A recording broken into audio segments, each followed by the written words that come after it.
આજની એકાદશીના બધાને જય શ્રી કૃષ્ણ, જય સ્વામિનારાયણ. ચલો એકાદશી છે તો ઓબ્વિયસલી ફરાળ જ બની હોય સવારમાં. તો અહીંયા બની છે સાબુદાણાની ખીચડી, જે દેવમની એકદમ ફેવરેટ છે. એને ગમે ત્યારે હું ખીચડીનું નામ લઉં ને એટલે એને એવું જોઈએ કે મમ્મા સાબુદાણાની ખીચડી બનાવે, એને બહુ જ ભાવે. એટલે ફરેન માટે ચા બનાવી લીધી છે. અને અહીંયા છે ને મિલ્કશેક બનાવ્યો છે, બનાના, અવાકાડો, ખજૂર, ભૂલી ગઈ હતી પેલી રીલ બનાવીને એમાં ખજૂર પણ નાખ્યો છે, અને કાજુ, બદામ, અખરોટ ને બધું નાખ્યું છે. અહીંયા જો પરેંગ માટે મેં રેડી કરી દીધો છે મગ. અહીંયા જે આટલું વધ્યું છે અને દેવમને ગ્લાસ રેડી કરીને મૂકી દીધો છે અહીંયા. એટલે ભાઈ આવે એટલે એનો બ્રેકફાસ્ટ રેડી. પરેંગ ચા નહીં પીવી તમને હવે? બની ગઈ છે, ચલો હું આપી દઉં છું. જો અત્યારે સવારમાં મારા ઘરે શ્રીખંડ આવી ગયો છે. મારી ફ્રેન્ડ અહીંયા નજીકમાં રહી છે ને, એ બનાવે છે હોમમેડ શ્રીખંડ અને સેલ પણ કરે છે. તો કોઈને જો લેવો હોય ને તો મને કહેજો, એ સરસ બનાવે છે. મારું તો હું ફર્સ્ટ ટાઈમ ટેસ્ટ આજે તો નહીં કરું, એકાદશી છે એટલે, પણ યસ આવતીકાલે કેમ અમે કરીશું. તો મને સ્પેશિયલી સવારમાં આપવા આવ્યા હતા બેન. તો જો યસ કોઈને હોમમેડ શ્રીખંડ ખાવો હોય અને ઓર્ડર કરવો હોય તો મને કહેજો ડિસ્ક્રિપ્શન પેલા મેસેજમાં, તો હું તમને લોકોનો નંબર સેન્ડ કરી આપીશ.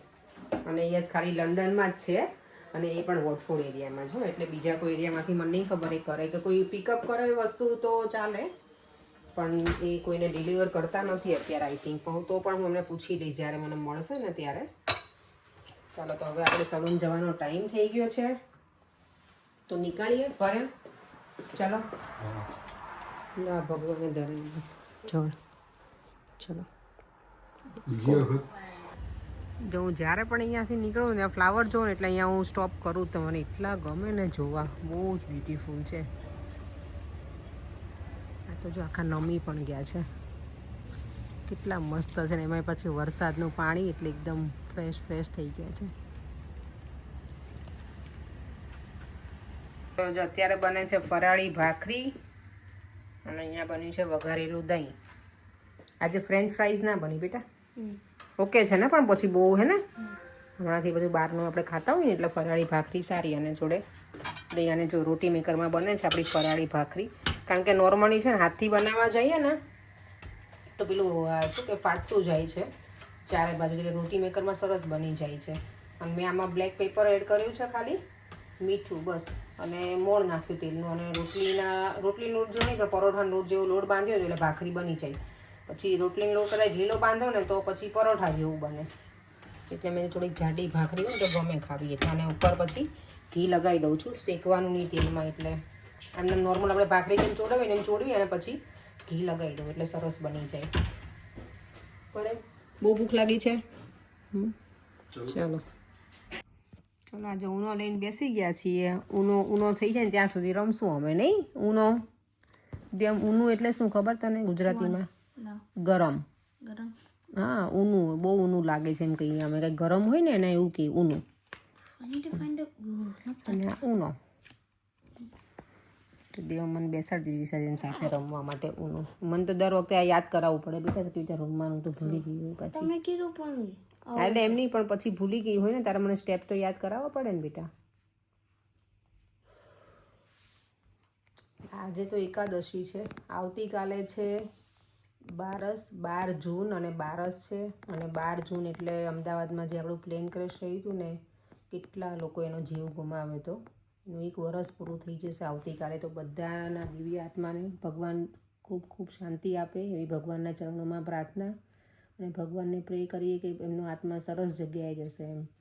કાલે 1 વર્ષ થઈ જશે. કેટલા લોકોએ બધાના સ્નેહીજનોને બધાના ગુમાવ્યા છે ને એનું. અને અત્યારે પોસ્ટમાં આવે ને તો આપણને રૂવાટા ઊભા થઈ જાય, એટલું દુઃખ લાગે કે કેટલા લોકોએ બિચારા મા બાપને ગુમાવ્યા, છોકરાઓને, ઘણા લોકોને તો આખા ફેમિલી જ જતા રહ્યા છે. અને કેવા રાહ જોઈને બધા બેઠા હોય કે કોઈ આવવાનું હોય એટલે મળવાની આશામાં, ને ત્યાં જ બધા એમનો જીવ ગુમાવી દીધો થોડી જ વારમાં.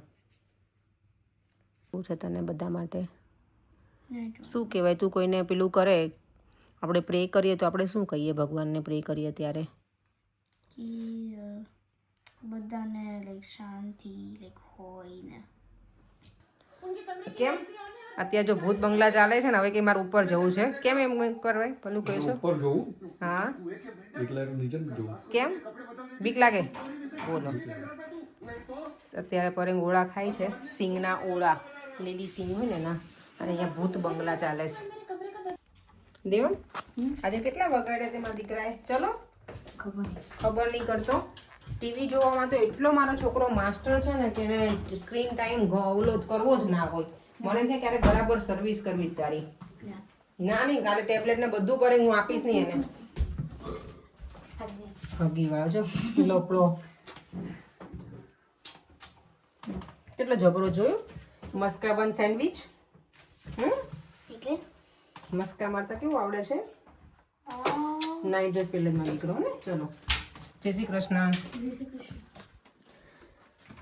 ચલો આપણે છે ને પાછું ચણિયા ચોળીનું બધું રેડી કર્યું. હવે એનર્જી ડાઉન થઈ ગઈ છે એટલે હવે છે ને બીજું બધું રેડી આવતીકાલે કરીશું.